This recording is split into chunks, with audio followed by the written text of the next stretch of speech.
most famous Canadians in the world right now. No, not Justin Bieber or Justin Trudeau. It's the academic Jordan Peterson. The past 2 years, the Canadian psychologist and academic has been adopted as a hero. Are you a radical right-winger? It's a silly question. What's the evidence for that? I'm not asking for it. I'm asking you. It's ridiculous to defend yourself against an accusation that has no grounds. So what is your political perspective? I don't really have a political perspective. I'm not trying to play a political game. And I don't think that the problem that we're having right now is a political problem. I think it's deeper than that, which is what I said right from the beginning, which is why I think that what I'm doing is resonating. Stephen's teammate is a professor of psychology at the University of Toronto, a YouTube sensation, and the author of the big new international bestseller, 12 Rules for Life. Ladies and gentlemen, Toronto's Jordan Peterson.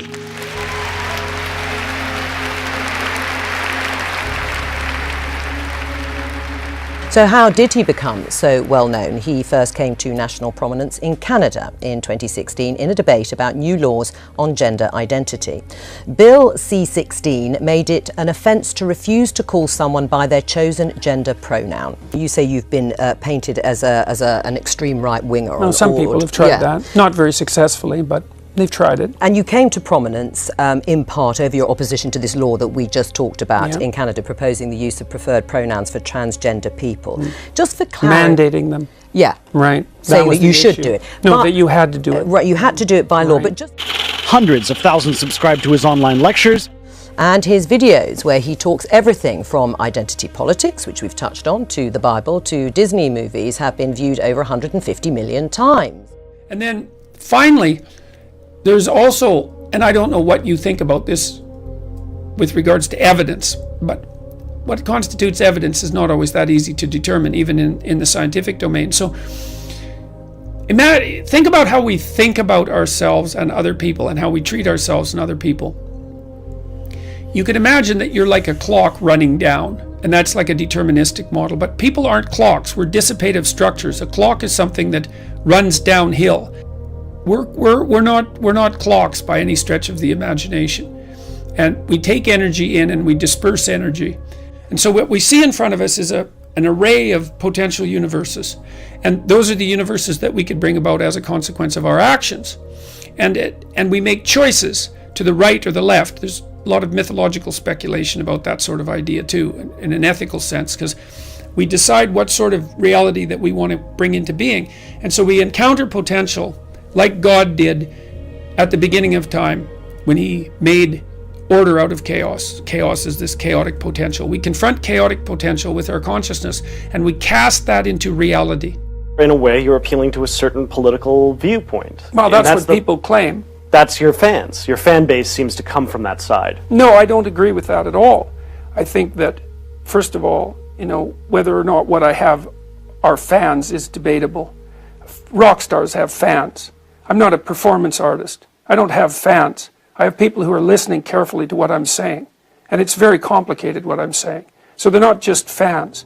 It isn't men precisely who I'm speaking to. It's people. I'm a clinical psychologist. I'm actually interested in individuals.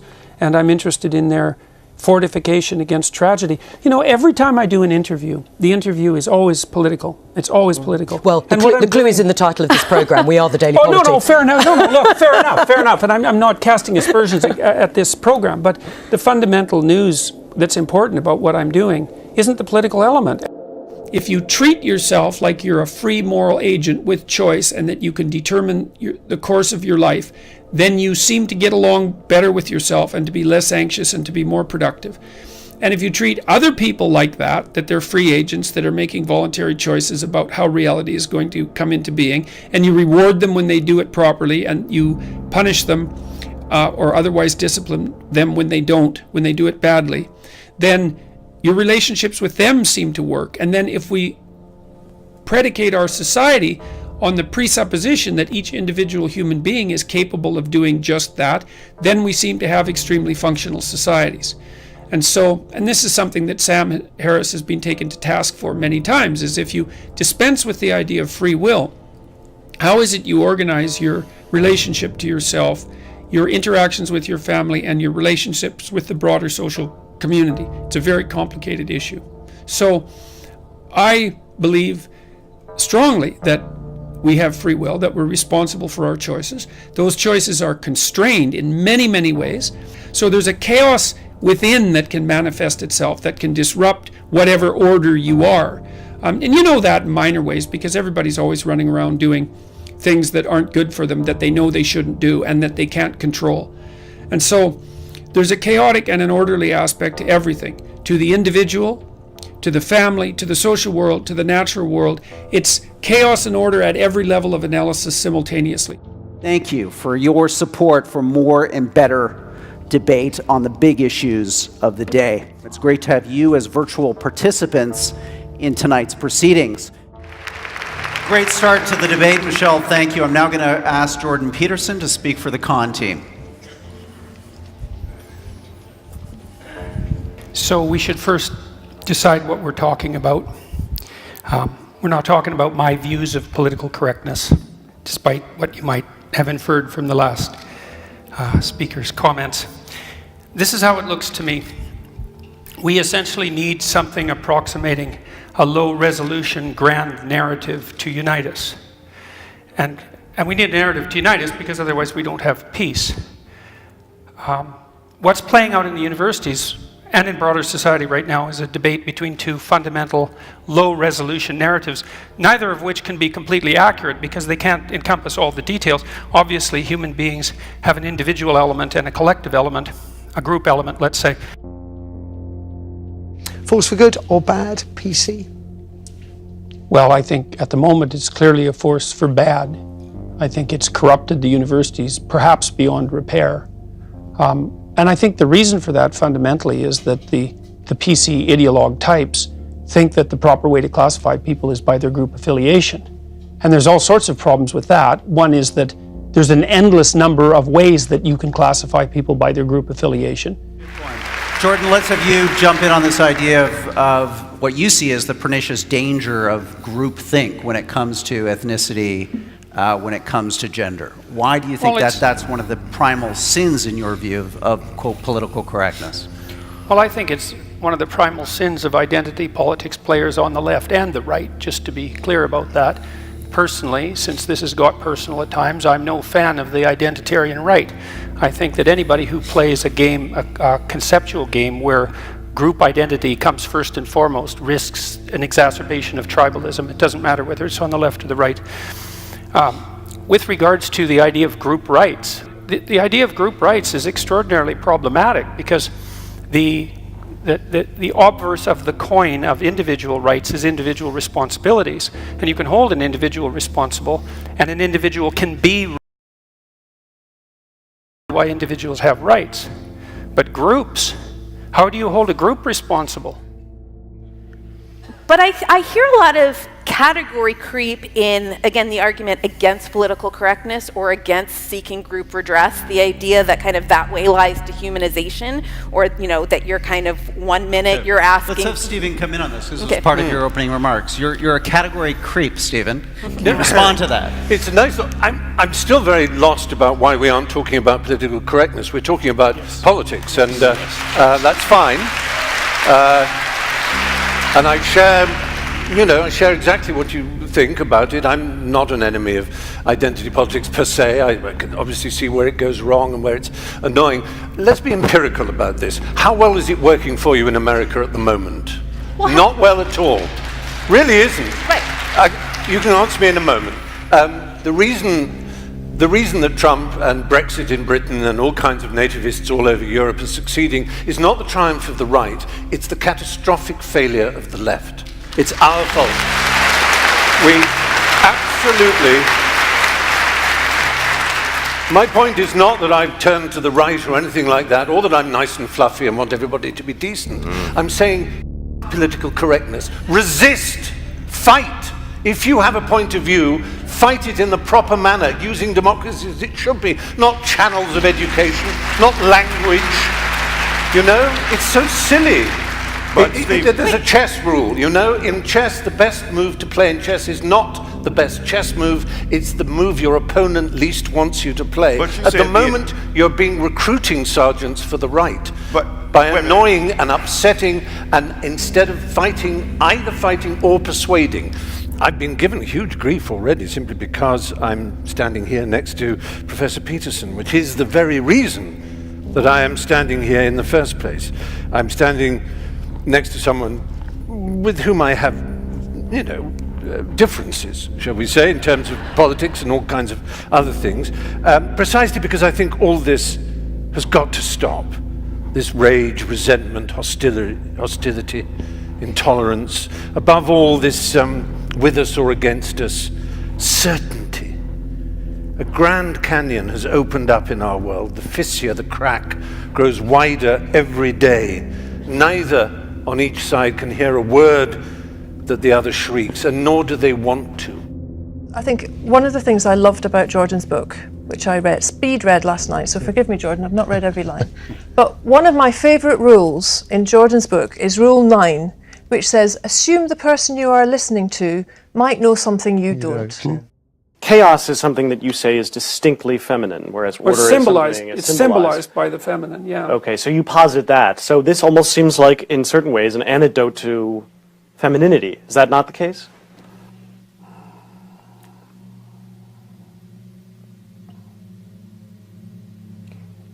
It's an attempt, I think that, let me think here for a minute how to put that properly.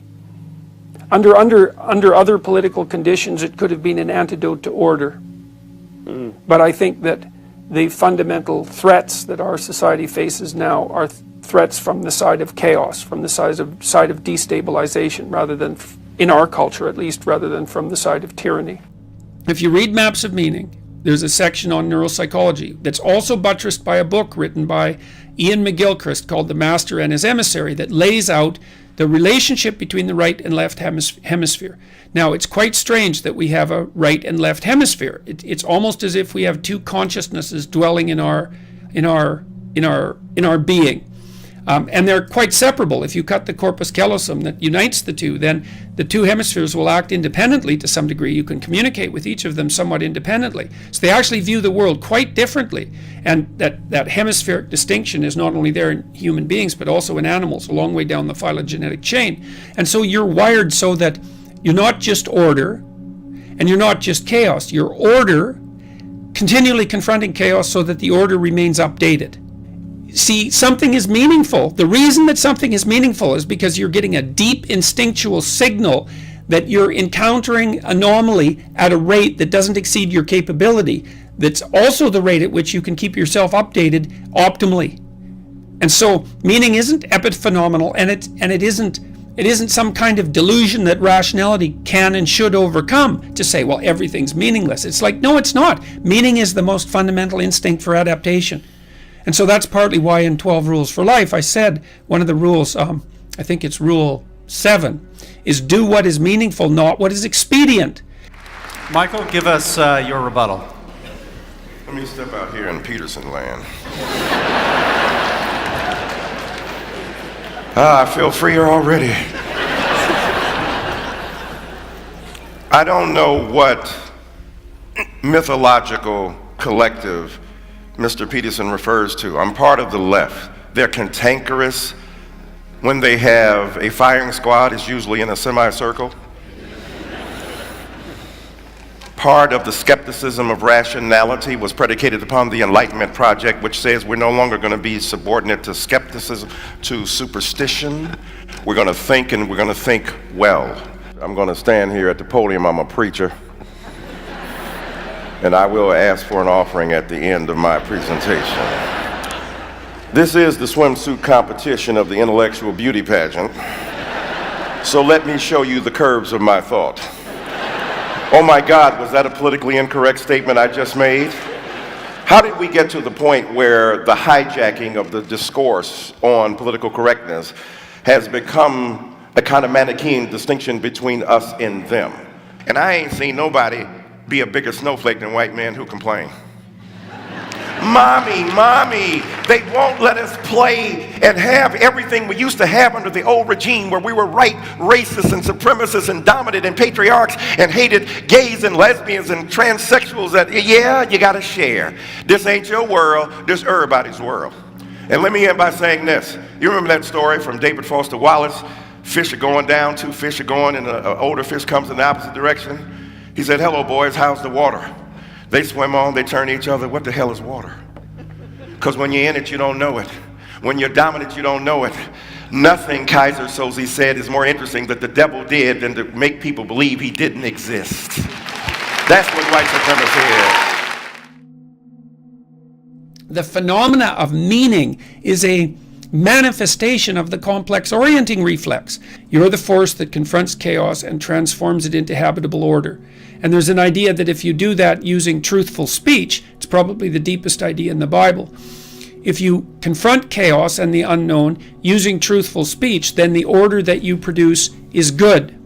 The left hemisphere is specialized for what's known, and the right hemisphere is specialized for anomaly. And V.S. Ramachandran, who's a famous neurologist, an MD in California, has also made a very similar claim based on his analysis of brain-damaged individuals. But Goldberg's case was the left hemisphere is specialized for what you know how to do, and the right hemisphere is specialized for response to what's unknown. And that maps onto this order-chaos dimension, that the right hemisphere is concerned with reaction to anomaly. And so what happens in some sense is something unexpected happens, that's the domain of chaos. And that stops you in your tracks, it freezes you, and that's a predator response, a prey response actually. You're frozen. The unknown has manifested itself. You're not in order anymore. So you freeze, and then you cautiously start to explore, and then it's imagistic. You start making imaginal representations, metaphoric representations, dramatic representations of what might constitute the unknown. And then those representations are practiced and implemented in the world, and they become more and more fine-grained and automatized. And as that happens, the locale that they're represented in the brain shifts from right to left. So the reason I'm telling you all this is because, you know, this is where the metaphysical and the physical unite, and this is the sort of argument that I was trying to make to Sam Harris, and hopefully we'll be able to continue doing that because I'm going to meet him 3 times in the next few months. So that the yin-yang idea, the chaos-order idea, is metaphorical in some sense. To say that the world is made up of order and chaos doesn't sound like an empirical statement, but strangely enough, the world to which our brains are adapted is actually the world of chaos and order. You can think about it as unexplored and explored territory too. That's another take on it. The 2 different modes of looking at the world are necessary for survival, right? So that's real. And so the idea that the world is made out of chaos and order is perhaps the most real idea. The fundamental low-resolution grand narrative that we've oriented ourselves around in the West is one of the sovereignty of the individual, and it's predicated on the idea that all things considered, the best way for me to interact with someone else is individual to individual, and to react to that person as if they're both part of the process, because that's the right way of thinking about it, the psychological process by which things we don't understand can yet be explored, and by things that aren't properly organized in our society can be yet set right. The reason we're valuable as individuals, both with regards to our rights and responsibilities, is because that's our essential purpose, and that's our nobility, and that's our function. One of the lines in the New Testament that I've tripped over many times is Christ is being anointed with a very costly vial of perfume, and his disciples are taking the woman who does that to task for wasting money that could have been spent on the poor. It's a very complicated story, but Christ tells his disciples that the poor will be with us always. And that's something that I've spent a lot of time trying to understand why that statement would be made. That, and to those who have everything, more will be given, and from those who have nothing, everything will be taken, which is a discussion, which is a very, very succinct observation about the continuing existence of inequality. So there's evidence throughout the New Testament of observation of the inevitability of inequality. That doesn't necessarily mean that it's a moral good. Men are having a lot of crises at the moment in terms of mental health, suicide issues, their own sense of identity, because I think some of the stereotypes put on men are quite limiting for them as well. I think they make men quite unhappy as well. The devil's in the details with regards to equality, because I'm an advocate of equality of opportunity. But I think the idea outcomes, that's an appalling doctrine. Why? All right. Well, because you have to produce an unbelievably potent bureaucracy to make the ever greater and ever finer distinctions that are necessary to enforce equality of outcome. How many group differences are you going to equalize across? Is it just gender and sex? How many genders? No, gender and ethnicity? How many genders? How many ethnicities? How many races?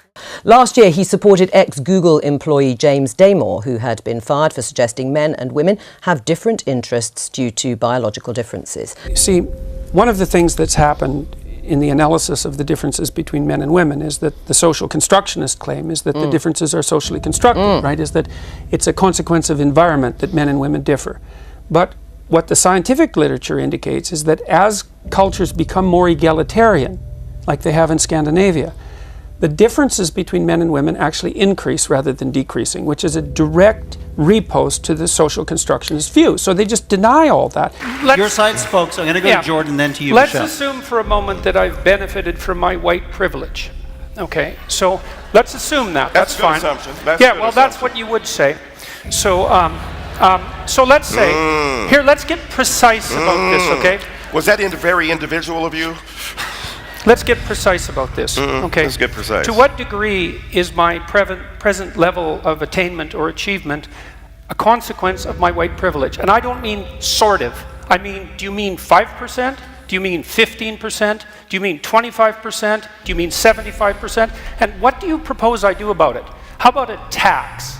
How about a tax that's like specialized for me so that I can account for my privilege, so that I can start hearing about it? Now, let's get precise about one other thing, okay? We'll get precise about one other thing. Now, Precise? Yeah, precise, yes. And so, if we can agree, and we haven't, that the left can go too far, which it clearly can, then how would my worthy opponents precisely define when the left that they stand for has gone too far? You didn't like equity, equality of outcome. I think that's a great marker. But if you have a better suggestion and won't sidestep the question, so let's figure out how I can dispense with my white privilege, and so that you can tell me when the left has gone too far, since they clearly can. And that's what this debate is about political correctness. It's about the left going too far. And I think it's gone too far in many ways. And I'd like to figure out exactly how and when, so the reasonable left could make its ascendance again and we could quit all this nonsense. Jordan's point about how does he, in a sense, get an equal voice in this debate back if it is implied that his participation brings with it this baggage of white privilege that doesn't allow him to see clearly the issues that are before us. But that is to be complicit in the very problem itself terminologically. You're beginning at a point that's already productive and controversial. You're saying, how can he get his equality back? Who are you talking about? Jordan Peterson? Trending #1 on Twitter? Jordan Peterson? With an international bestseller? I want him to tweet something out about me in my book. Jordan Peterson, right? This is what I'm saying to you. Why the rage, bruh? You're doing well, but you're a mean, mad white man. And you're going to get us right. And I have never seen so much whine and snowflaking. So I don't think Jordan Peterson is suffering from anything except an exaggerated sense of entitlement and resentment, and his own privilege is invisible to him, and it's manifest with lethal intensity and ferocity right here on stage. Jordan, I'm going to have to let you respond to that if you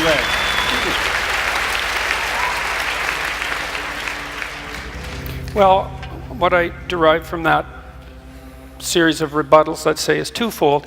The first is that saying that the radical left goes too far when they engage in violence is not a sufficient response by any stretch of the imagination, because there are sets of ideas in radical leftist thinking that led to the catastrophes of the 20th century, and that was at the level of idea, not at the level of violent action. It's a very straightforward thing to say you're against violence. It's like being against poverty. It's like, you know, generically speaking, decent people are against poverty and violence. It doesn't address the issue in the least. And with regards to my privilege or lack thereof, I mean, I'm not making the case that I haven't had advantages in my life and disadvantages in my life like most people. You don't know anything about my background or where I came from, and it doesn't matter to you because fundamentally I'm a mean white man. That's a hell of a thing to say in a debate. I'm going to point out two things again. The first is that my question about when the left goes too far still hasn't been answered.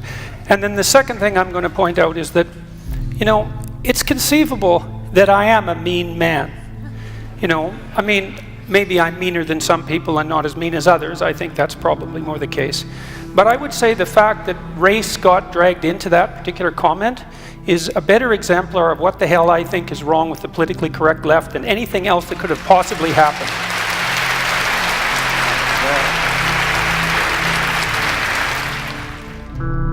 Explains your opposition to this idea of a law mandating you to use a preferred pronoun is because you don't actually believe that that's the truth, that a trans woman is a woman and therefore you can't use that pronoun. No, that's not my argument at really? all.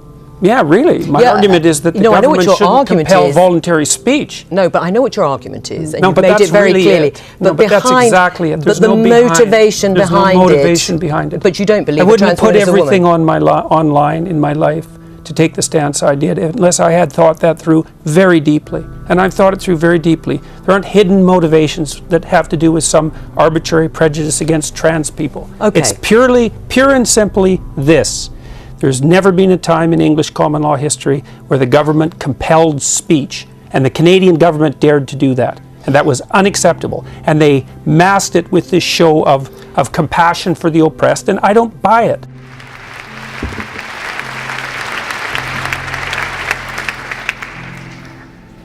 Well, I'm going to go here.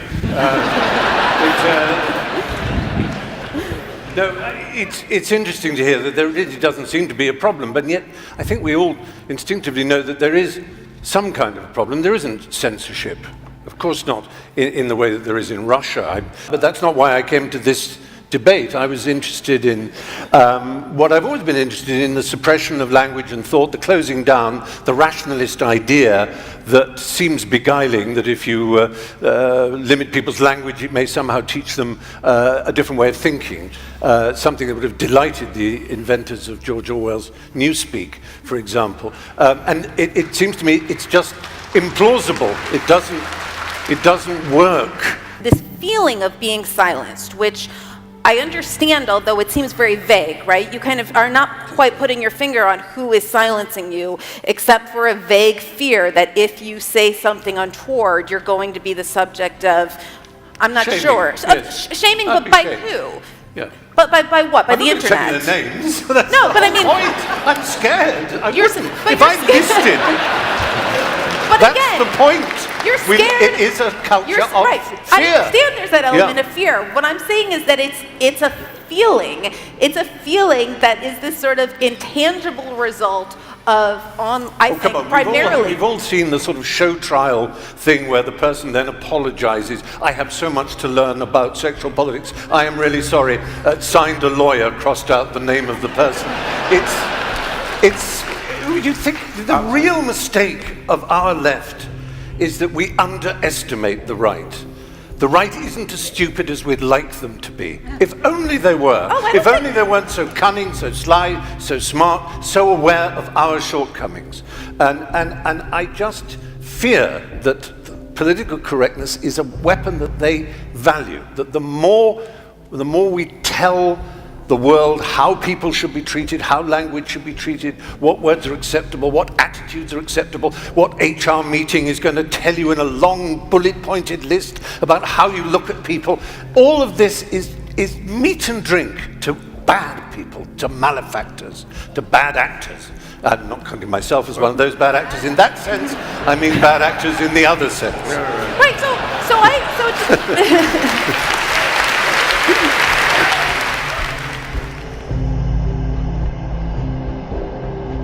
I think I'd just really say that the ghost hovering over me it's a letter Oscar Wilde wrote, and he said to Bosie, his lover, he said, the fact that you didn't get a degree is nothing, but you never acquired what is sometimes called the Oxford manner, and I'll say for that, the university manner. Oscar said, I take that to mean the ability to play gracefully with ideas. I think that's disappearing from our culture, and I think it's a terrible thing.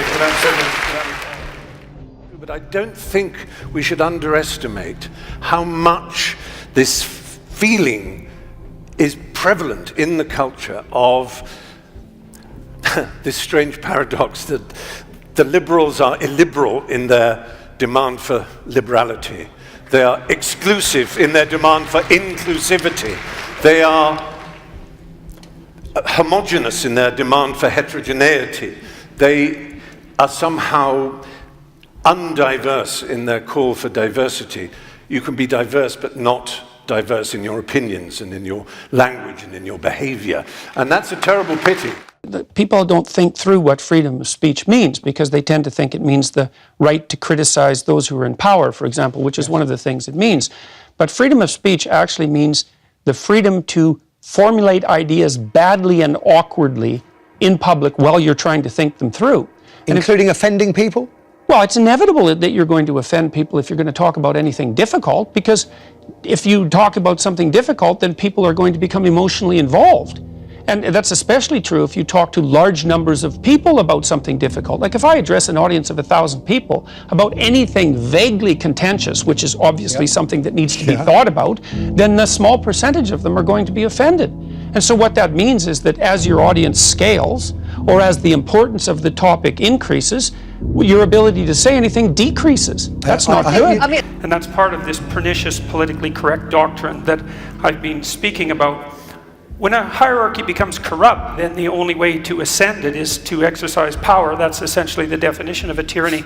But that doesn't mean that the imperfect hierarchies that we have constructed in our relatively free countries, which at least tilt somewhat towards competence and ability, as evidenced by the staggering achievements of civilization that we've managed to produce, it doesn't mean that the appropriate way of diagnosing them is to assume without reservation unidimensionally that they're all about power, and as a consequence everyone who occupies any position within them is a tyrant or a tyrant in the making. And that is certainly the fundamental claim of someone like Foucault. And it's part and parcel of this, what would you call it, this ideological catastrophe that's political correctness. I'm not here to argue against progress. I'm not here to argue against equality of opportunity. Anyone with any sense understands that even if you're selfish, you're best served by allowing yourself access to the multiplicitous talents of everyone, and to discriminate against them for arbitrary reasons unrelated to their competences. It's abhorrent. That has nothing to do with the issue at hand. There's no way I'm going to agree that political correctness is the way to address any of that, and there's plenty of evidence to the contrary, some of which I would say was displayed quite clearly tonight. Look, when you look at the world, you look at the world with a set of presuppositions. I outlined that in chapter 10 in 12 Rules for Life, called Be Precise in Your Speech. It indicates that when you look at the world, you look at it through a value structure. You can't help that because you're always aiming at something in the world, and you're always aiming at something you want, and you're trying to get it. And so that means that you look at the world through a value structure. Now the question is whether or not that value structure is valid. And that's a very complicated question. Okay, so how do you know if it's valid?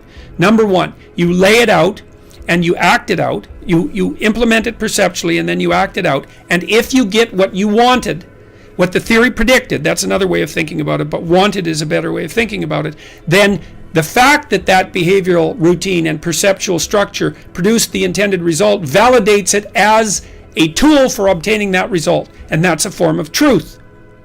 Now, it might be the only form of truth, although I'm not convinced of that completely, but it might be. It's a very complicated question. And so if you immerse yourself in meaning, you can learn to do that. You can learn to do that. You can make that goal your highest goal. And so then the highest goal would be to be the sort of mythological hero, let's say, to embody and incarnate and imitate the mythological hero, like the imitation of Christ, which is what you're called to do if you happen to be Christian.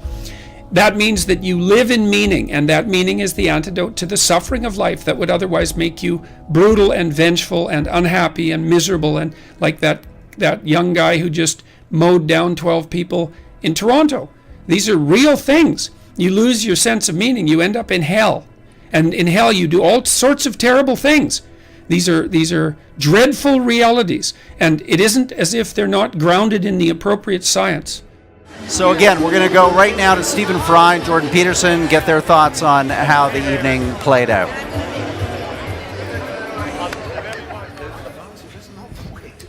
Gentlemen, thank you. Thank you both. We're just going to do a quick discussion with the online audience who's watching right now, just to get your reactions to the debate. And maybe just start with you, Jordan. There were some heated moments here. Did that surprise you, that the exchanges that you had with Michael Eric Dyson?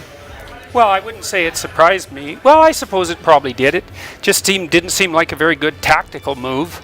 You know, and I stand by what I said. I don't see any reason at all that my racial identity needed to be dragged into the discussion, independent of my personality proclivity. So what I'm saying to you is that I would invite you, in terms of the surrender of your privilege, to give you a specific response. Come with me to a Black Baptist church. Come with me to a historically black college. Come to me to an indigenous or First Nations community where we're able to engage in some of the lovely conversation, but also to listen and hear. And when I added race to that, I was talking about the historically evinced inability to acknowledge others' pains equally to the one that they are presently enduring. So, as a human being, I love you as my brother, but I stand by my comment. Well, I've seen the sorts of things that you're talking about. I happen to be an honorary member of an indigenous family, so don't tell me about what I should go see with regards to oppression. You don't know anything about me. You asked me a question, I gave you a response. Yeah. You gave me a generic response, it's a generic race-based response. Jordan Peterson, I would like for you to come with me, Michael Eric Dyson, to a Black Baptist church. You been to one of those? I would be happy to do that, by the way. Okay, all right, I'm going to hook you up. I would say what I just said to Mr. Fry here is that it was a pleasure sharing the stage with him. I've rarely heard anyone ever deliver their convictions with such a remarkable sense of passion and wit and forbearance and erudition. It was really something. I believe one of the greatest human failings is to prefer to be right than to be effective. And political correctness is always obsessed with how right it is without thinking of how effective it might be. But I'm not sure, and I would like this quotation from my hero Bertrand Russell to hover over the evening. One of the painful things about our time is that those who feel certainty are stupid, and those with any imagination and understanding are filled with doubt and indecision. Let doubt prevail. And I realize that that's not a political point of view, it is a personal one. Right.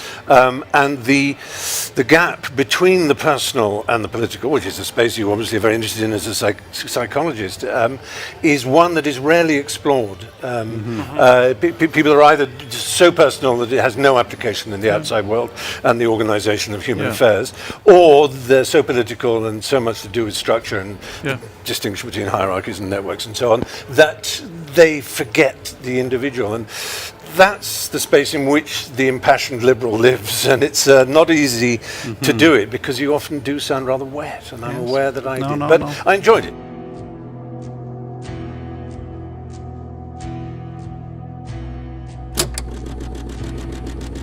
What should I say in closing? Get your act together, much as you can. There's things to do in the world, and it would be good if everyone was out there doing them. Let's see how we could beat this old globe back into some reasonable shape, or into better shape than it's ever been. That would be a lovely thing to do. So, goodbye for now.